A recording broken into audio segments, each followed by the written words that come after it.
now. Unless you take another wife. Sarah, I love only you. I will never take another wife. Adapun Sarai, istri Abram itu tidak beranak. Ia mempunyai seorang hamba perempuan, orang Mesir, Hagar namanya. Berkatalah Sarai kepada Abram, "Engkau tahu, Tuhan tidak memberi aku melahirkan anak. Karena itu, baiklah hampiri hambaku itu. Mungkin oleh dialah aku dapat memperoleh seorang anak."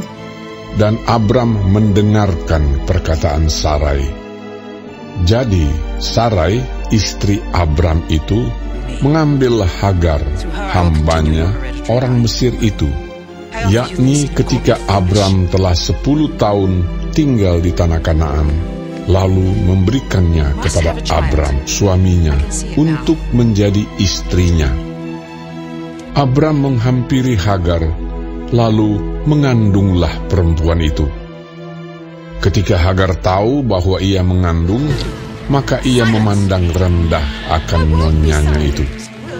Lalu berkatalah Sarai kepada Abram, "Penghinaan yang kuderita ini adalah tanggung jawabmu.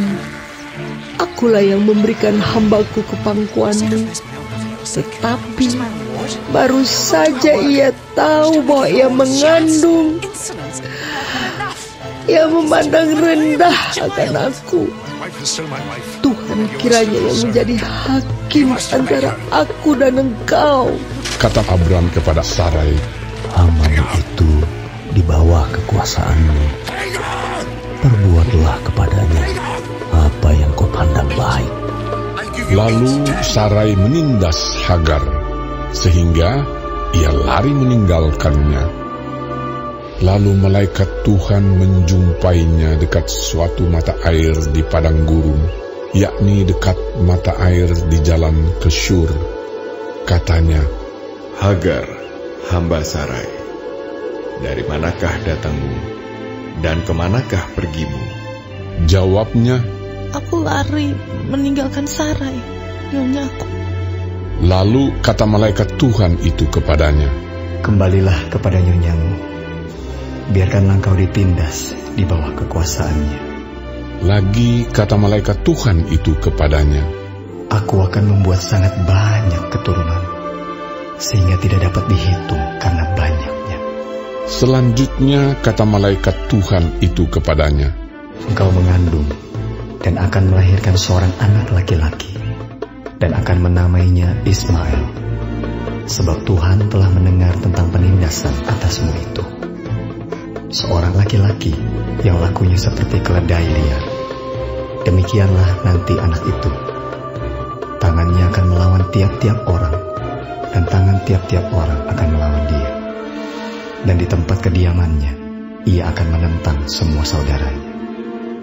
Kemudian Hagar menamakan Tuhan yang telah berfirman kepadanya itu dengan sebutan, "Engkaulah El Roi." Sebab katanya, "Bukankah di sini kulihat Dia yang telah melihat aku?" Sebab itu sumur tadi disebutkan orang Sumur Lahai Roi.